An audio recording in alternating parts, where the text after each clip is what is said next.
And it's recording. Hello and welcome to Let's Talk About It Tuesday. I'm Georgette, I'm the mom. And I'm TJ, I'm the son. And we both study and work in the field of psychology, and we are passionate about sharing what we know with you so that you can live your best life. So today we're going to talk about our needs. And I think we're going to focus on satisfying those needs. And one way that psychologists look at what motivates us to satisfy our needs is something called Maslow's hierarchy. Maslow's hierarchy is, let me share my screen so you can kind of see it.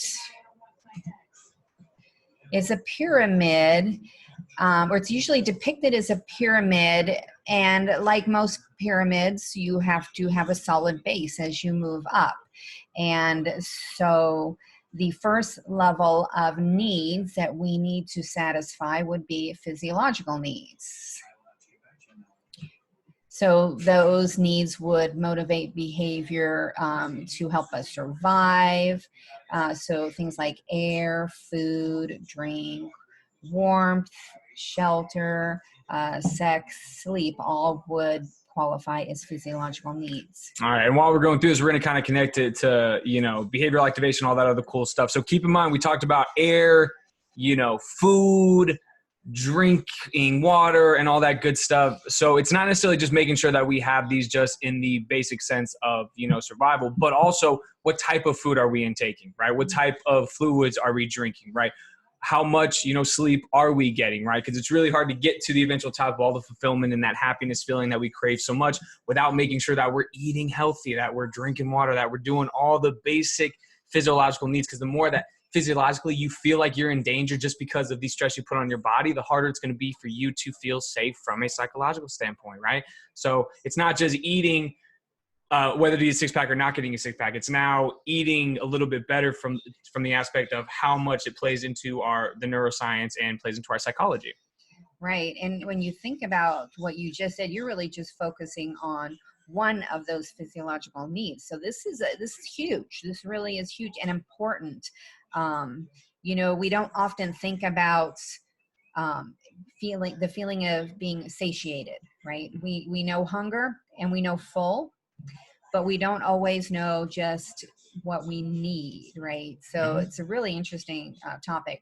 The next level up is safety needs. And in that area, behavior is motivated by the need to be protected from the elements for security, order, law, stability, freedom from fear. And now we ask the question of, do you feel secure in your living situation? Do you feel secure in your budget? Do you feel stable just kind of in general, right? So once again, asking those questions before it's why am I not happy? How can I find more security? How can I find more stability? How can I find more of that homeostasis in my life? Right. And I think something that could qualify in this era would be anxiety, right? Yeah, of course. It's a fear, and it's a prominent fear. Almost everybody I know talks about some level of anxiety that they fear. Yeah, order and law. Most fear comes from, a lack of control, right? A complete unknown of how other parties or things outside of our control are going to act. So once again, the more security and stability that you can find in your life, the more likely you're going to be happier. The next level then is belonging and love needs. And in this category, behaviors motivated by the need for relationships like friendships or group membership, intimacy, trust, acceptance. So oftentimes people tend to isolate after, traumas, and just kind of as we naturally go through life and kind of get more baselines to stay away from people, maybe even outside of our awareness, we tend to isolate more. We tend not to see people as much. I'm sure most people can agree. Oh, and Oliver's finally making his appearance. I've been petting him the whole time and now he's finally in it. But once again, what were we talking about? Oh yeah. So making sure that you are still seeing people in your life. And I'm not saying you got to go out to raves and bars and stuff, but identifying, are there people in your life that you can be with, feel a love, or feel like you belong with? Because if you don't have those in your life and you keep isolating, we are instinctually wired for connection, right? So it's very helpful to find that. Once again, you want to achieve all these goals. If you don't have that support system, it's going to collapse.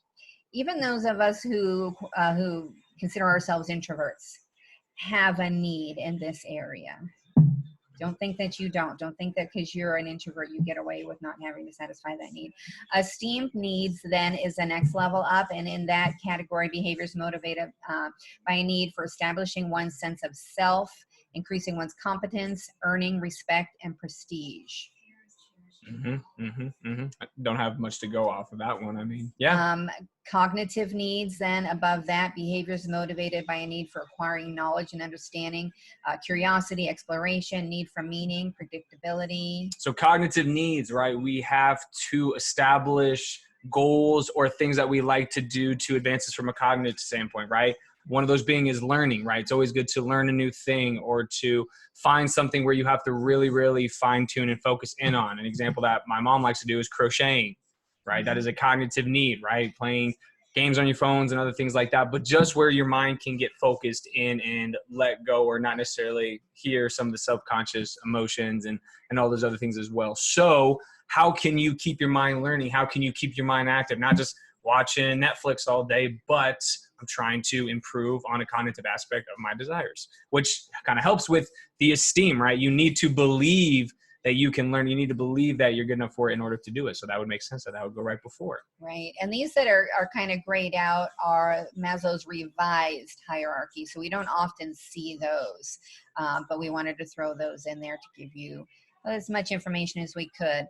Aesthetic needs then is the next higher level, where behaviors motivated by a need to appreciate and search for beauty, balance, form, etc. Gratitude, the simple things, right? Going for walks, going on hikes, trying to pinpoint different things in your, like if you go to, every time you go into a different room, try to identify 10 things that you're grateful for, try to look around and see all the minute details, right? Because the more that you focus in on details and aesthetics, the easier it's going to be, once again, to not necessarily have subconscious thoughts or emotions play a role into your life, the more that you're cognitively and aesthetically looking for things, right? Once again, focus in, conscious. Everything is conscious. Everything has a point. Everything has a reason for being.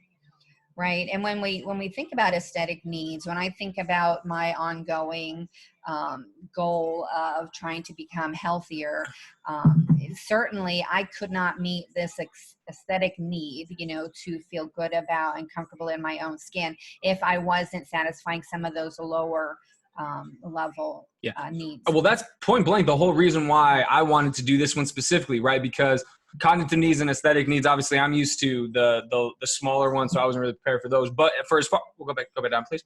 As far as esteem is concerned, keep going down, please. Once again, because we all tend to want the esteem part, right? We want a sense of self. We want to earn respect. We want to feel prestigious and all these other things, right? But those are normally the goals that we set before we set food goals, water intake goals, budget goals, this and that. So once again, you're skipping a lot of steps. So whenever a therapist is like, let's talk about your day, you're like, oh, what's the point of that? We have to make sure that your day is fulfilling all these things and it is properly in line with the things that you actually want to do. Right. Well, and think about like belonging and love needs too. If you're at a point where you're looking for a relationship and you're struggling, think about maybe some of these fears or anxieties that you have not. And another thing you didn't put on physiological, how the heck, fitness, right? Movement, stuff like that, right? That's another thing, physical exertion, a way to express yourself. But all of those have to be done before you can move up this ladder. Yes, ma'am. There's a pyramid. So we talked about self-actualization is really the goal. That is what we're trying to reach. That is when a person reaches their full potential. And so that is the constant goal we're striving for. Now, you don't just hit self-actualization once in your life. You can hit it in certain areas and then, have to go back down and start back over again in other areas or even the same area. So it's a constant movement up and down, making sure that those lower level needs are set before you can reach self-actualization. Boom. And then transcendence. This is, I'm having a hard time speaking this morning. This is another one of the revised levels where behaviors motivated by values which go beyond yourself. Higher power and all that good jazz. Yeah, totally. All right. So self-actualization, right? Personal potential, self-fulfillment, all these things that we're so desperately reaching for, and we forget that to get to your personal potential, you need to be able to physically exercise and have that physical exertion throughout all aspects of your day, right? To get to self-fulfillment, you have to try to eat a little bit healthier than you do unhealthy, right? To get to these transcending things in your life, start looking at some of the simple things, because it's the simple things that lead to that transcendence, right? So your diet, are you reading? It's simple habitual things that seem so small, but in the grand scheme of things, if you want to get to those goals and to that transcendence level, you have to focus in on some of the smaller things, because it's the people that focus on the smaller things. And once again, focus in, zero in, the less you're going to hear and feel things coming from the subconscious or outside of your awareness, right? Right. You need that strong base. Bam. So just some other fun facts about Maslow's hierarchy. See, now you could probably stop sharing it. Oh, I could. Right? Don't you think? That. Yeah, stop sharing. We'll come back. Here we are. Sweet sauce. So let's see. Characteristics of people who have reached self-actualization include people who perceive reality efficiently and can tolerate uncertainty. Of course. Accept themselves and others for what they are. Yes, ma'am. Spontaneous in thought and action. Spontaneous. Okay. They're problem-centered, not self-centered. I like that. They have an unusual sense of humor. Are able to look at life objectively. Okay. Highly creative. Resistant to enculturation, but not purposely unconventional. So they're comfortable outside of having to have that control all the time, right? Concern for the welfare of humanity, capable of deep appreciation of basic life experience, establish deep, satisfying interpersonal relationships with a few people. So not like it's definitely quality over quantity there. They have peak experiences. They have a need for privacy. They have democratic attitudes and strong moral ethical standards. Interesting. I like it. Yeah. Interesting. One interesting things that I read when I was doing this research is that Maslow only ever felt 2% of people actually could reach self-actualization, which I think is a little contrary to the whole humanistic point of view, because the humanistic point of view is that we all are everything we do is motivated by a need to improve. Right. But if I know that I can never reach self-actualization, it seems like that would be kind of contradictory. So I thought that was interesting that he said that only 2% ever would actually reach it. Two people that he felt reached it were Abraham Lincoln and Albert Einstein.